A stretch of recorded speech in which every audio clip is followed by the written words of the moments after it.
प्रपन्नपारिजाताय तोत्रनेत्रैकपाणये ज्ञानमुद्राय कृष्णाय गीतामृतये नमः।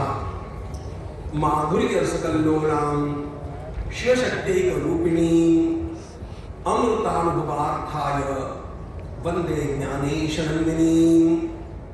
यस्य वेदमयी वाणी, यस्य देवमयी तनुः, यस्य ब्रह्ममयी दृष्टिः, सद्गुरुः पातु मां सदा। प्राणानाम् आलयं करुणालयं नमामि भगवत्पादं शंकरं।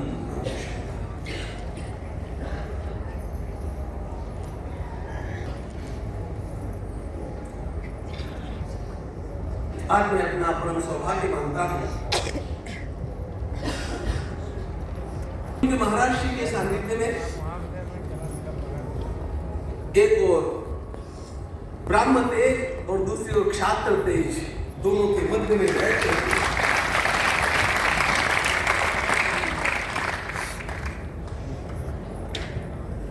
भारत का संपूर्ण तेज जिनके कारण है उसकी कथा मैं करने जा रहा हूं। भारत नाम जिन जिन लोगों के कारण सार्थक हुआ उसमें आद्य जगद्गुरु शंकराचार्य महाराज का नाम सर्वोपरि है, इस पे कोई भी आशंका कर नहीं सकता।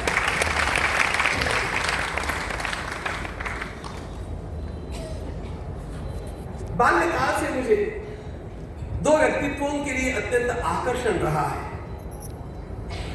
एक तो भगवान आदि शंकराचार्य महाराज और दूसरे छत्रपति शिवाजी महाराज।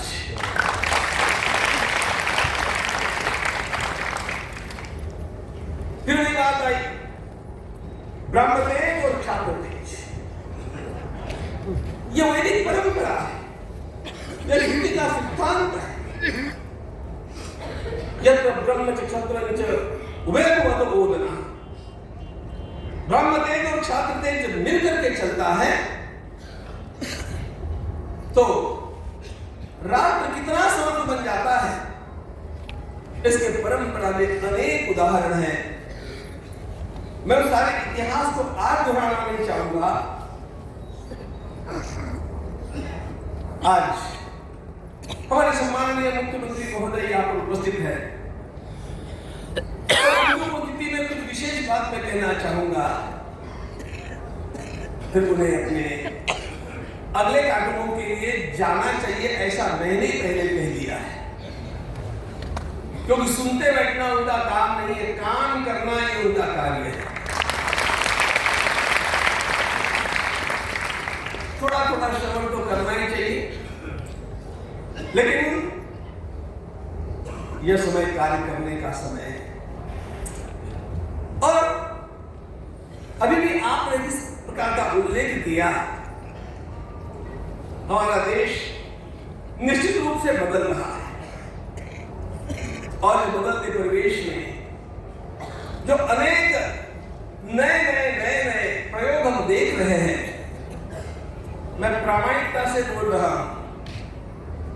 मध्य प्रदेश के माननीय मुख्यमंत्री महोदय यहाँ पर बैठे इसलिए नहीं बोल रहा हूं, लेकिन जितने प्रयोग इन 10 वर्षों में हुए हैं उसमें सबसे बढ़िया प्रयोग मध्य प्रदेश शासन ने किया।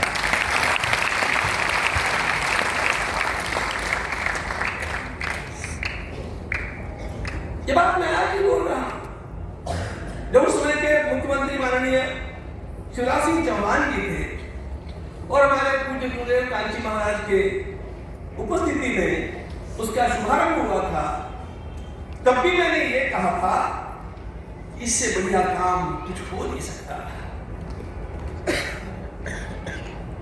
हम विमूढ़ हैं, हम चकित हैं, हम वास्तव में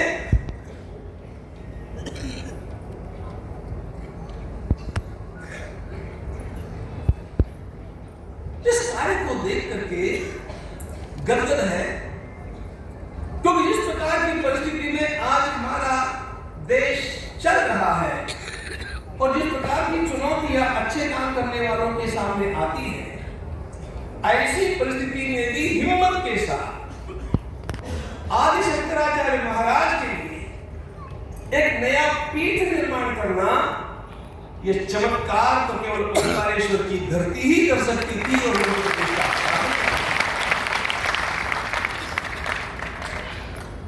मैंने उस समय भी कहा था, मैं दोहराना चाहूंगा, भारत के 4 पीठ प्रसिद्ध हैं, बद्री, केदारनाथ, पुरी, रामेश्वरम, द्वारका, लेकिन आने वाली पीढ़ियों के लिए पंचम पीठ महत्वपूर्ण होगा। वो भगवान आदि शंकराचार्य महाराज का एकात्म पीठ है, जो मध्य प्रदेश में स्थापित है।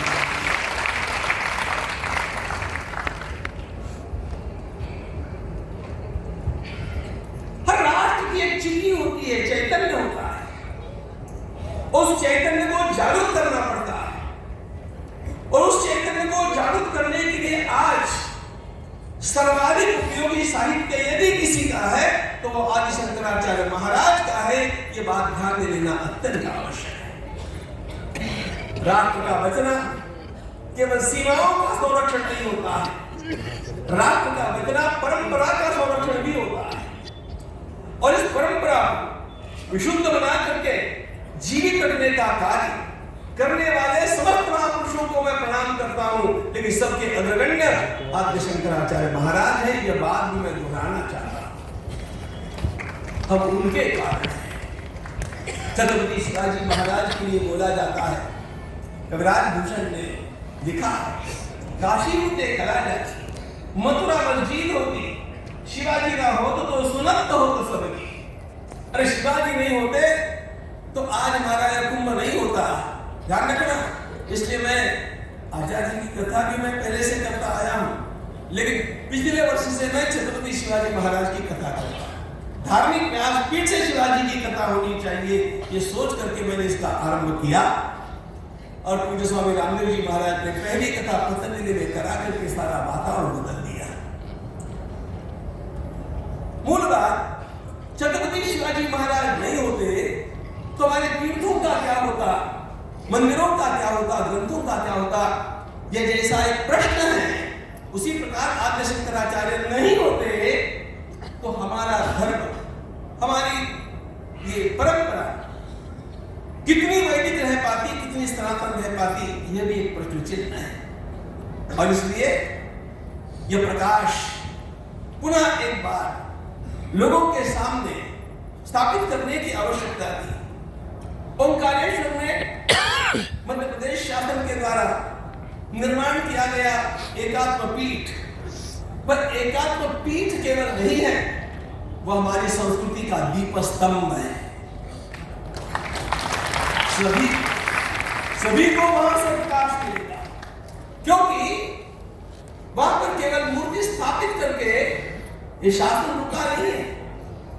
इस शासन ने वहां पर कितना सुंदर अध्ययन की व्यवस्था का विचार किया है और कैसे कैसे वहां पर उपक्रम चलाए हैं। किस प्रकार जनता में भी अनेक सन्यासी महात्माओं को बुला करके उनके द्वारा एकात्मता का यह संदेश पहुंचाया जाता है, यह सब अत्यंत अभिनंदनीय है। भगवान आदि शंकराचार्य महाराज हमारी संस्कृति के प्राण है, और इसलिए एक और उनके ज्ञान की कोई सीमा नहीं, दूसरी और उनकी भक्ति की भी कोई सीमा नहीं। सामान्यतया लोग उन्हें केवल ज्ञानी मानते, शुष्क ज्ञानी नहीं थे। मैं आज भी जैसे शांकर भाष्य जैसा, शांकर भाष्य नाम हम लोग बोलते हैं, वास्तव में उसका नाम शारीरिक भाष्य है। जैसे ब्रह्मसूत्र भाष्य जैसा भाष्य संसार में आज तक निर्माण नहीं हुआ। अरे संस्कृत गद्य कैसे लिखा जाना चाहिए, इसका अतीव सुंदर नमूना शांकर भाष्य है, जबकि वो दर्शन शास्त्र का ग्रंथ है, लेकिन साहित्यिकों को वो साहित्य का ग्रंथ लगता है। जैसे भाष्य में वे तर्क कर्कश हो जाते हैं, उसी प्रकार जब किसी भी देवी देवता के स्तोत्र का गान करते हैं वे इतने भावुक हो जाते हैं, वे इतने प्रसन्न होकर के, आह्लादित होकर के, कृतज्ञ होकर के, भक्ति पूरित जब मात्र से हम देवी देवता की पूजा करते हैं। उनकी दृष्टि में विश्व में चराचर संसार में जो ऐक्य है वह मनीषा पंचक में कितना साफ साफ हम लोगों को ध्यान में आता है।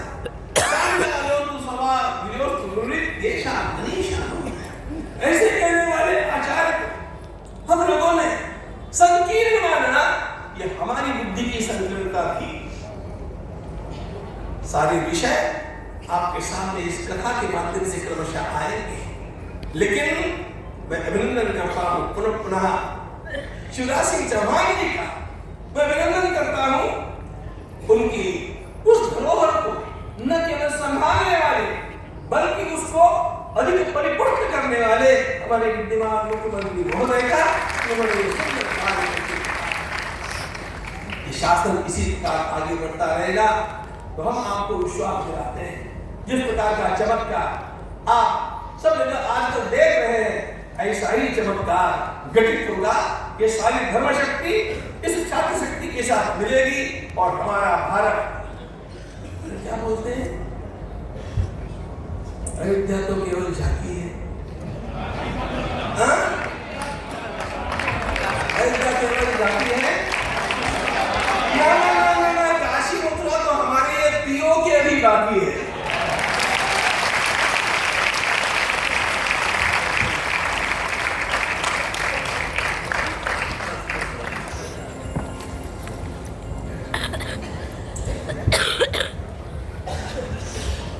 वहां तक हम लोगों को पहुंचना है और भारत को विश्व मंदिर बना करके रहना है।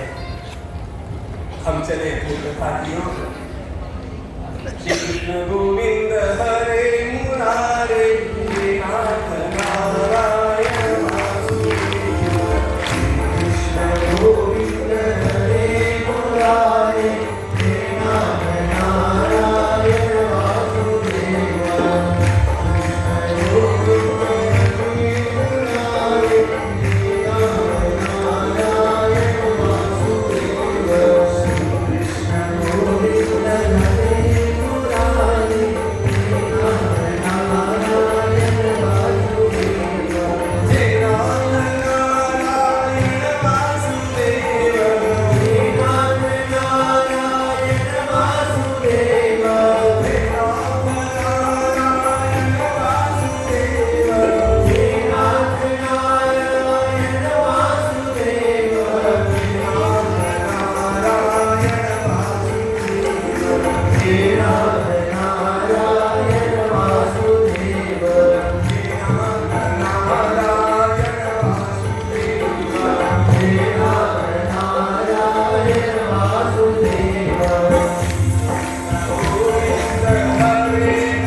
नारायण वासुदेव।